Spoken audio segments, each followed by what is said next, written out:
El día de hoy traemos un reportaje acerca de las barreras que hay en la comunicación, pero antes de centrarnos en este tema, hablemos acerca de la comunicación, la cual es esencial para nosotros y forma parte de nuestra vida cotidiana.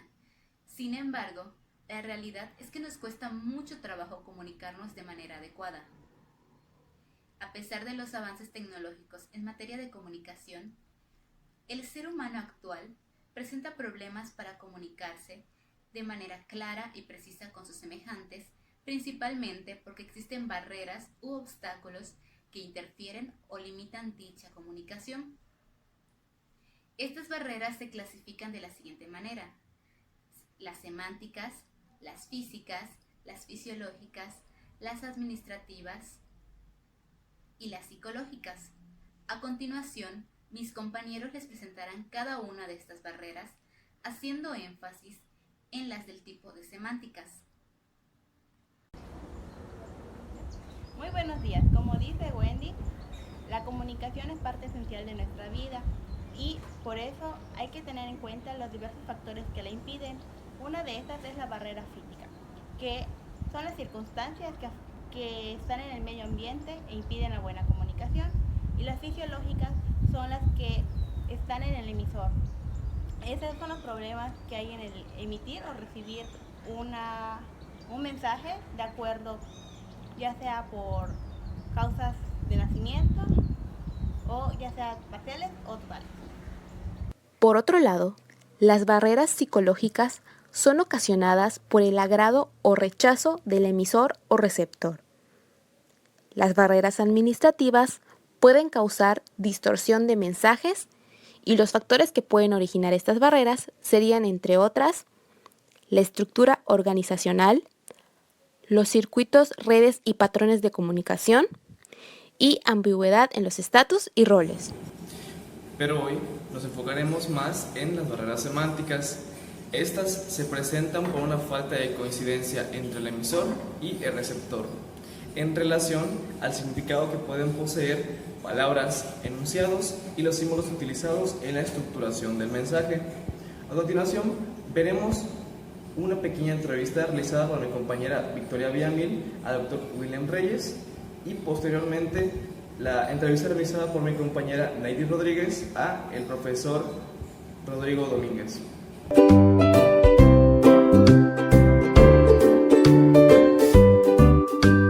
tardes. Bueno, nosotros vamos a hacerle unas preguntas para poder conocer un poco más acerca de cómo usted considera las barreras de aprendizaje, cómo las ha afrontado y pues eso básicamente. ¿Usted cómo define el concepto de barreras de comunicación? Bueno, desde mi punto de vista y de mi experiencia, una barrera de comunicación o las barreras de comunicación tienen que ver cuando hay dificultades de poder entenderse de manera escrita, de manera oral, incluso en la manera en cómo tú tratas de expresar algo, incluso hasta con ademanes. Ahí cuando lo que tú quieres decir no lo entiende la persona a la que le vas o a la que le estás comunicando, y no lo entiende o no lo comprende, ahí es donde hay una barrera de comunicación. Sí. Ok, ¿y usted cómo se clasificarían según cómo se clasifican las barreras de comunicación? Bueno, existen distintos tipos, ¿no? Tal vez no de manera formal en la literatura. Yo diría que más bien son desde el tipo de lo informal, ¿sí? Por ejemplo, cuando hablamos, incluso ha sucedido y he visto cuando las personas hablan y no se están entendiendo. Incluso hay hasta pleitos o discusiones porque no se están entendiendo exactamente. A veces porque algún concepto no es entendido de una manera y pasa a la preparatoria e incluso en la propia universidad a nivel ya profesional se toman algunos puntos, ¿no? pero no se mantiene esta parte de continuar con el idioma, ¿sí? Entonces, ejercitando, mejor dicho, este tipo de cuestiones. Entonces, algo tan básico como una oración, sujeto, predicado, verbo, el núcleo del sujeto, objeto directo, indirecto, etcétera, etcétera. Esto pudiera ser tan obvio, pero no lo es. Y cuando tú ves un documento que escriben y no tienen esos elementos, dices, oye, no se entiende. ¿Por qué? Porque no tiene ni siquiera el sujeto, ni siquiera tiene el verbo, o sí tiene un verbo, pero está mal conjugado. ¿Ah? Aquí debería haber un artículo y no hay.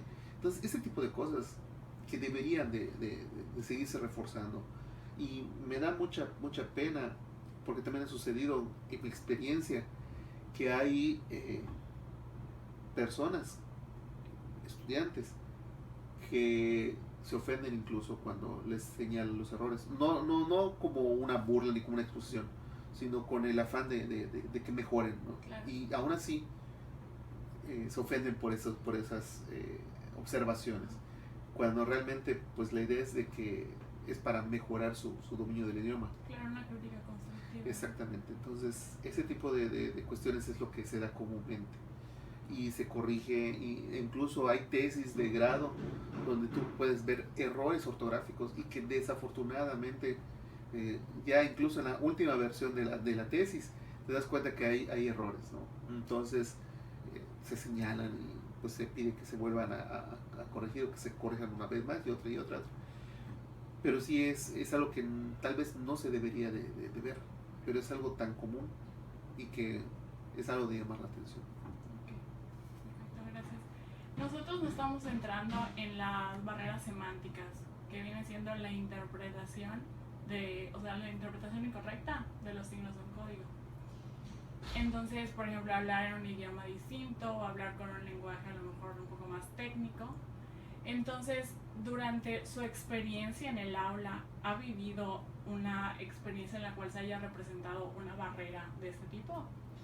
Sí, mira, ¿qué es lo que sucede? A veces nosotros estamos tan inmersos en nuestra parte de, pues los que nos dedicamos un poquito más a la investigación y leemos y todo esto, sucede esto de que asumimos que también lo saben, que también nuestros estudiantes lo saben.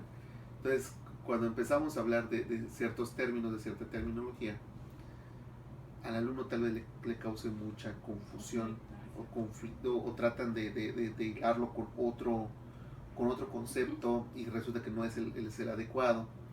Entonces hay que tener mucho cuidado con esto, y es una responsabilidad para la persona que estudia cierta área. Y te voy a poner un ejemplo que me viene ahorita a la mente y que creo que la gente que me conoce lo sabe, ¿no? Yo estudio la gamificación en la educación. Desde ese mismo término empieza a haber mucha confusión, porque hay gente que cree que la gamificación es lo mismo que la ludificación. La ludificación es la enseñanza a través del juego, a través de la diversión, digamos que la parte más alegre o agradable de la parte del juego, y si se puede, pues hay aprendizaje. En la gamificación no. En la gamificación se toman los elementos del juego para hacer atractivo un proceso de motivación y de aprendizaje. Pero hay gente que lo considera similar, ¿sí? Entonces, si tú no explicas esa diferencia y tú asumes que lo saben los demás, pues entonces, sí, es un juego. Lo toman como ludificación. Exactamente, lo toman como ludificación. Digo, y todavía sí, el término de ludificación también puede generar conflictos o dudas, o porque no lo conoces, o confusiones. Entonces, siempre que cuando abordo el tema, lo primero que les digo, la gamificación no es un videojuego, no es diseñar un videojuego, no se trata de programar un videojuego. Se trata de utilizar eso que hace motivante al juego e incorporarlo a nuestras clases. Entonces, puede ser que eso cause confusión. Y del tema que yo te estoy comentando, hay un montón todavía, muchos más temas, ¿no? Y en muchas áreas. Y desafortunadamente. Y Bueno, aparte de esto que me ha comentado, ¿qué otras recomendaciones nos daría ante este tipo de situaciones?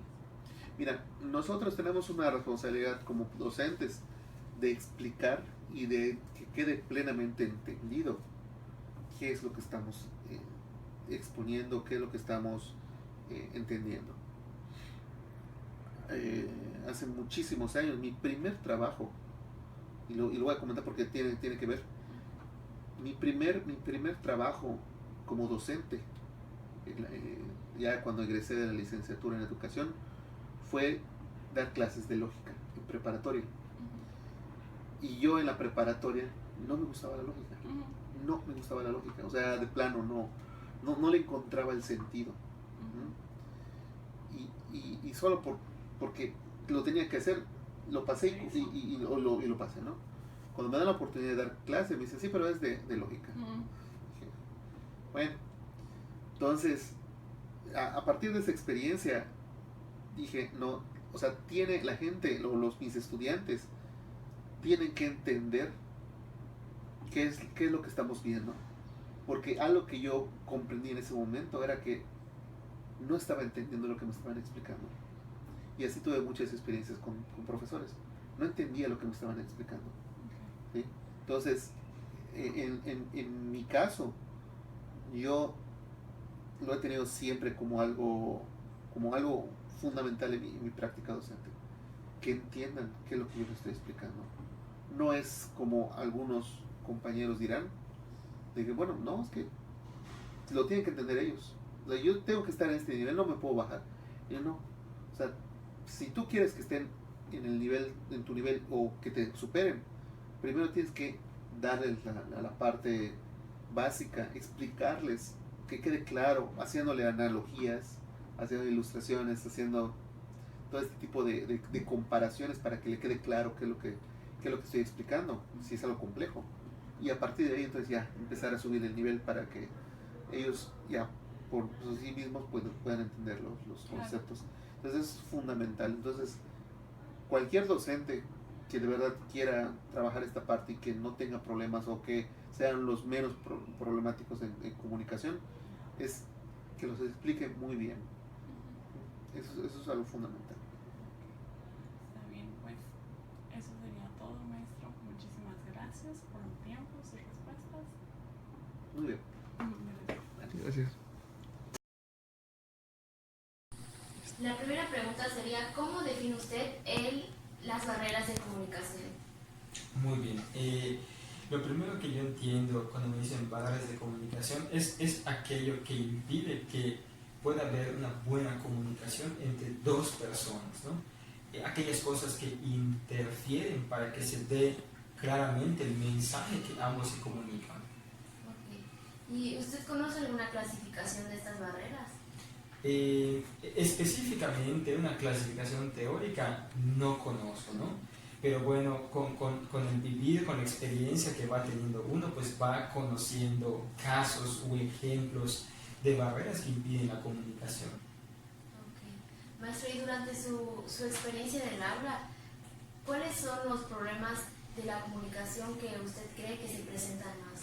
Sí, yo pienso que, por ejemplo, un problema que se presenta mucho es, hablando específicamente de lo que sucede en el aula, es cuando el profesor no tiene los elementos o la didáctica para comunicar de forma asertiva. Él siente que comunica, pero no es preciso con el mensaje que le da a los alumnos, ¿no? Entonces, siento que en la medida que las personas, como en este caso el profesor, pueda trabajar mejor esta comunicación, pues se va a poder entender mejor con los alumnos. Ok, maestro. Retomando un poco de la clasificación de las barreras de la comunicación, hay un tipo que se llama barreras semánticas, que se refiere a la mala interpretación del mensaje debido a que se usa otro lenguaje o palabras muy técnicas. ¿Usted ha presentado este tipo de problemas durante su estancia en el aula? Sí. La verdad es de que me ha tocado vivirlo como profesor, pero creo que lo más significativo es cómo me ha tocado vivirlo también como alumno. Cuando yo fui estudiante, inclusive de la maestría. Uno de mis principales ejemplos en la barrera de la comunicación fue una que tuvimos con un profesor en el posgrado, ¿no? Siendo alumno, pero a la vez siendo egresado de la licenciatura en educación, pues tú veías las cosas negativas que hacía el profesor para tener una buena comunicación. ¿Qué casos, por ejemplo, ya me tocó? Efectivamente, cuando tú dices, cuando el nivel del lenguaje que uno está manejando es muy técnico, el alumno pues no lo va a alcanzar a comprender.